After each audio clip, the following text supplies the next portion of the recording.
Big Hero 6. This movie does everything in its power to make you think that the villain is this guy, who I'm just gonna call Mark Beeks.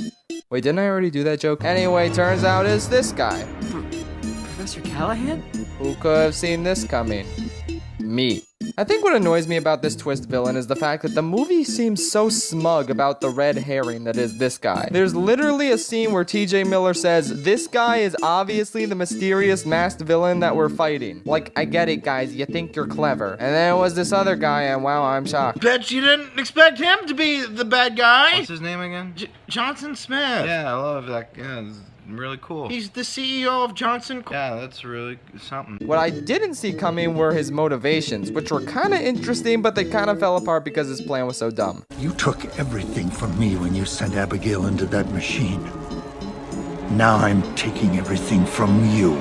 Wow, that's really stupid. I get that you want to kill him, but this is a pretty nonsensical and amateur way of doing it. Also, just like Hans, and unlike these people, this guy goes from normal dude to horrible murderer man who doesn't care about the consequences of his evil actions. Is this what Abigail would have wanted? Abigail is gone. As if he has a reason to harm other people besides the guy who harmed him. Tadashi. Just let him die. Give me the mask, hero. He went in there to save you. That was his mistake. What the fuck, dude? He was like your prize student. Why do you have no concern over his death that you caused? Oh yeah, you're a one-dimensional villain in a kid's movie who isn't allowed to be a real human being with remorse for his actions. That was his mistake. Boo yourselves! I'm Garrett Bobby Ferguson. You know, Waternoose actually felt bad for Mike and Sully. He didn't just say, lol, fuck them, I don't care. Because of you, I had to banish my top scarer. With this machine, we won't need scarers. Besides, Sullivan got what he deserved. Sullivan was twice the scarer you will ever be. And I know Charles Muntz tried to murder an innocent kid, but that dude was trapped in the jungle for 70 years with a bunch of dogs. What's your excuse to be an evil murder man? Oh, boo-hoo, my daughter is dead. I don't care if it's mean. Everybody's got dead people. That's no excuse to be a fucking dick. Wow, that was the most emotion I've ever felt over Big Hero 6. I don't even really like this movie. I've only seen it like once, and I had that much to say about the villain. Big Hero 6 is still indeed a movie. It's fine. I really like the opening, and I think it's a really compelling setup. But once Tadashi gets blowed up, everything kind of goes downhill. The superhero stuff is just really dull and uninteresting, and I forgot how much I hate TJ Miller in literally everything he's in. He's the comic relief in this, and I wanted him to die in every one of his scenes. I also still think the villain is dumb. So much of the movie's suspense hinges on its twist villain, but when it's the most predictable, obvious thing in the world, how do you expect me to stay invested? I will say, I like the contrast in how Hero and Callahan deal with grief. They both become okay with killing people because of how much their grief has consumed them, with Hero realizing it's not what Tadashi would have wanted. The problem is that Callahan is so inexplicably bloodthirsty and one-dimensional that it's comical, wanting to avenge his daughter's death while not caring about killing everyone around him. Like, he's only mad at Cray, right? As Cosmonaut puts it, this is a full-on ERJB. Evil robot Jeff Bridges. His motivations don't make logical sense, but we gotta fight a supervillain who's destroying everything, so whatever, who cares? I will say, the one thing I love about this movie is Baymax. He's adorable and funny and huggable, but like, that's a given. Overall, I was kinda bored. The characters were lame, the superhero stuff was lame. I remember when I first watched this movie, right around the scene where they all attacked that pigeon, I just thought to myself, this company released The Incredibles, a movie that's better in every conceivable way 10 years ago. And yeah, that says it all, I think. Among the nominees that year, everyone I know says How to Train Your Dragon 2 was better. I haven't seen it yet, but you know what? I agree. Or at the very least, the winner should have been the Lego Movie, one of the best animated movies of the decade, which the Academy, in all their divine wisdom, didn't nominate.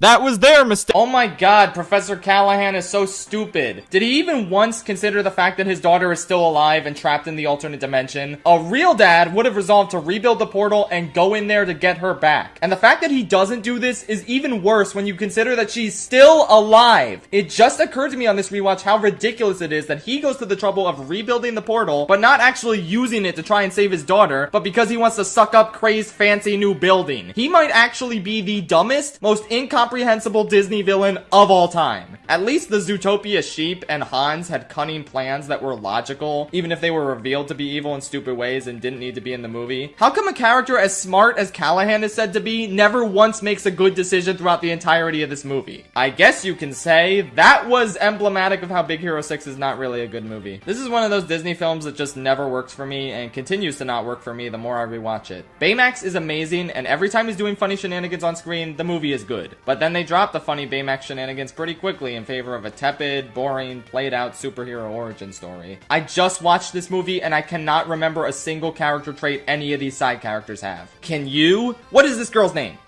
What is this girl's name? I don't know. I just watched this movie and I don't know. Oh wait, I remember this guy's name. It's Wasabi because he spilled wasabi on his shirt and then they gave him that name forever. Why? Nothing TJ Miller says is funny, it's all annoying, and I hate him so much. Tadachi is great while he's around, and ultimately I like the message this movie is trying to portray about grief. A lot of scenes that focus on that concept are actually pretty effective. But it really all falls apart when you're supposed to contrast Hero's grief at losing a loved one with Callahan's. Because Callahan doesn't feel like he's grieving. He just feels like a one-dimensional monster who never even cared about Abigail, or Tadachi, or any of his other students that he is now trying to murder for no real reason. Is this what Abigail would have wanted? Oh, it doesn't matter, she's gone anyway, lol. But I'm doing all this murder and destroying Cray's shit because I miss her. I miss her a lot. I'll be back. But who gives a shit what she wanted? I don't. To be honest, I will never get tired of dunking on Professor Callahan. He's just such a fascinating failure of a twist villain in every way. And he's the only thing I feel passionate about in this entire boring-ass movie. Well, him and Baymax. Good to know this movie has its fans. I'm not one of them. Also, now that I've seen the best animated movie ever made, The Tale of the Princess Kaguya, I just want to point out that this Big Hero 6 might be the most embarrassing fuck-up in Oscars history. Aside from Brave and Happy Feet winning Best Animated, Ralph Breaks the Internet, Boss Baby, and Shark Tale getting nominated for Best Animated, Crash winning Best Picture, Green Book winning Best Picture, Bohemian Rhapsody winning Best Editing, Suicide Squad 2016 winning Anything, Rise of Skywalker getting nominated for Best Score, Michael Keaton losing Best Actor, Shakespeare in Love winning Best Picture, The King's Speech winning Best Picture, Todd Phillips getting a Best Director nomination, the horrendous Moonlight La La Land fiasco, the horrendous Doing Best Actor Last as a Tribute to Chadwick without Chadwick winning fiasco, the horrendous Jimmy Kimmel hosting 2 years in a row somehow fiasco. Wait, what was I even talking about? Was a mistake. I'm not talking about Big Hero 6 again. This is up there as one of the Disney movies I've talked about the most over the years. But unlike something like Frozen or Zootopia, where there's actually a lot to say about them, there actually is so little to say about Big Hero 6 that it's kind of comical how much I talked about it in the past. It's whatever, it's generic and lame. Baymax good, that was his mistake guy bad, everyone else boring. I don't hate this movie, but I also don't like it. It is the quintessential example of a perfectly average modern kids movie. Let's move on with the list and our lives now. Was a mistake.